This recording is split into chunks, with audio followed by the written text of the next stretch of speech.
La justice est un terme polysémique, comme l'a dit le bâtonnier national, qui implique un certain nombre d'acceptions.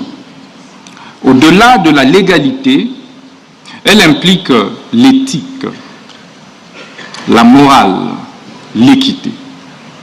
C'est pourquoi un acte peut être légal, mais être injuste, parce qu'il ne comporte pas d'autres acceptions et composantes de la justice.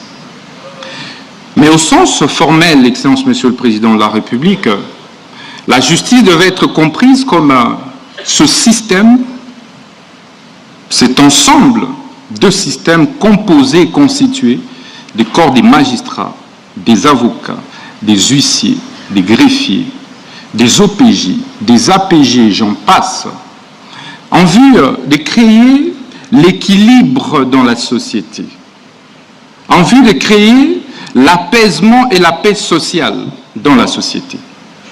C'est pourquoi, partout au monde, y compris dans notre société, le constituant et les législateurs congolais ont créé ce qu'on appelle la séparation des fonctions pour éviter des abus de la part d'une composante.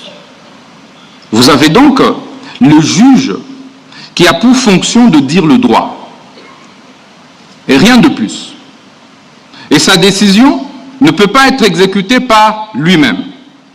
Il faut donc un huissier de justice pour exécuter sa décision.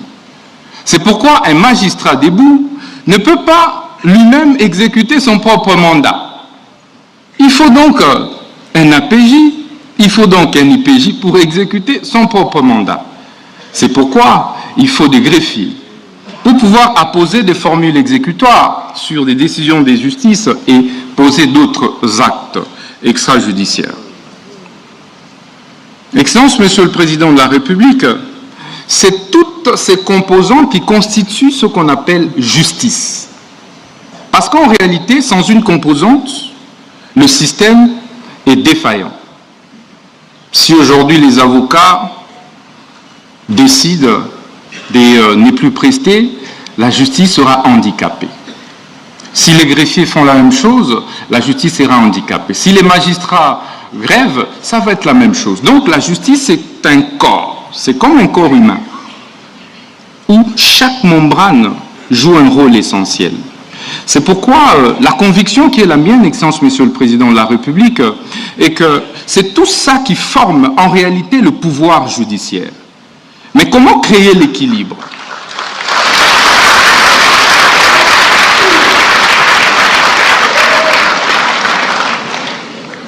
Mais comment alors créer l'équilibre et veiller qu'une composante puisse empiéter sur les fonctions d'une autre composante? C'est ça le rôle du ministre de la Justice. Il faut un arbitre.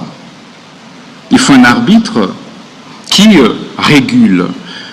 Il faut un arbitre qui voit comment le juge ne peut pas empiéter sur les prérogatives et fonctions des huissiers, comment les greffiers ne doivent pas empiéter sur les prérogatives des huissiers, ainsi de suite. C'est ça le rôle du ministre de la Justice, Excellence Monsieur le Président de la République. Et donc, le ministre de la Justice ne devrait pas être perçu comme un simple membre du gouvernement de l'exécutif.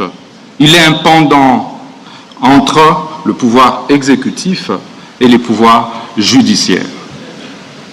Excellence Monsieur le Président de la République, ceci veut dire donc le ministre de la Justice veille à la bonne application des lois et textes réglementaires au niveau de la République.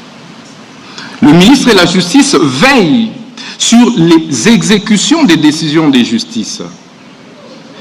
Le ministre de la Justice veille sur la protection et préservation des droits et devoirs des citoyens. Il se rassure, Excellence Monsieur le Président de la République.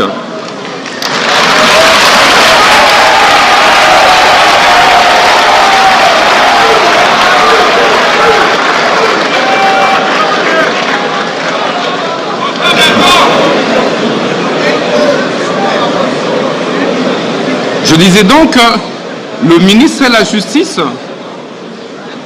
veille à la sauvegarde, à la préservation des droits et libertés fondamentaux des citoyens. C'est donc le protecteur des faibles. C'est donc le protecteur des démunis, de ceux qui pensent que la justice est réservée à une certaine classe, à une certaine catégorie. C'est cela aussi le rôle du ministre de la Justice. Excellence, Monsieur le Président de la République, chef de l'État et magistrat suprême, qu'en est-il de la justice en RDC? Le constat, vous l'avez plus d'une fois